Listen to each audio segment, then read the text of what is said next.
Hey, so I just did a deep dive for myself into Charlotte Mason art, drawing, that kind of art, not artist study.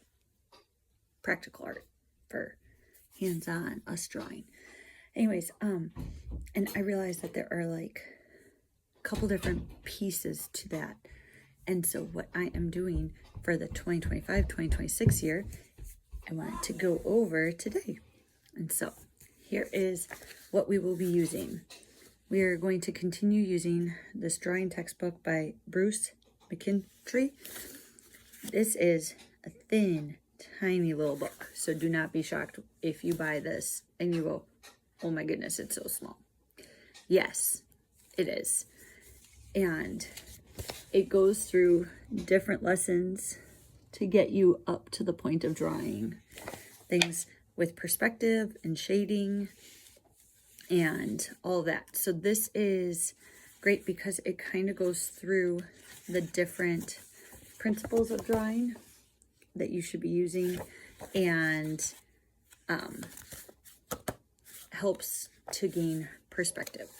One thing we've been using this year and we'll continue using next year is Under the Home First Grade Studio Art. And each lesson, there is a step where you're going to draw something. Then you might draw more of that something. And then you're going to use a fresh piece of paper to draw any picture you want, incorporating that new element. And then you're going to usually have a picture that you are going to find that element in. And this just keeps going that way. Lesson, squares, pentagons, sculpting a cube, drawing a cube. And so it goes on and on with the different elements. And so that is, we're going to do this once a week. And usually we do 2, maybe 3 drawings from here in our like 10 to 15 minute block. And then we do this lesson. This usually will take like a couple minutes to go through this top part. Let the kids take as much time as they want in here because none of my kids are like super into art that this will take a extra long time. And we do this part after this part and then give them as much time as they want for that. And usually I butt that up to lunch so that they can then draw while I get lunch ready. Then the other piece is, everybody knows about brush drawing. We have tried brush drawing before. We use the CMEC resources to do it. This is a brush drawing book that we've used. This is for ages 6 and up. And it's supposed to be step-by-step to get you drawing these things as well. I have not had any such luck.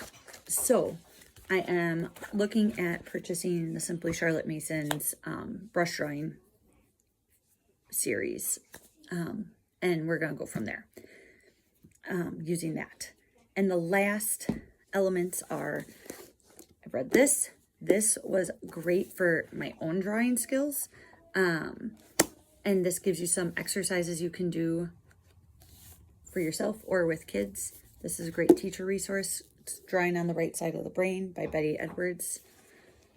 And then another one that this kind of overlaps with nature journaling is Law's Guide to Nature Drawing and Journaling.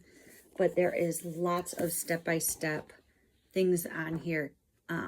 Choosing watercolors, composition, proportions, colored pencil techniques, watercolor techniques, drawing insects. So there's a whole bunch of really cool things in here.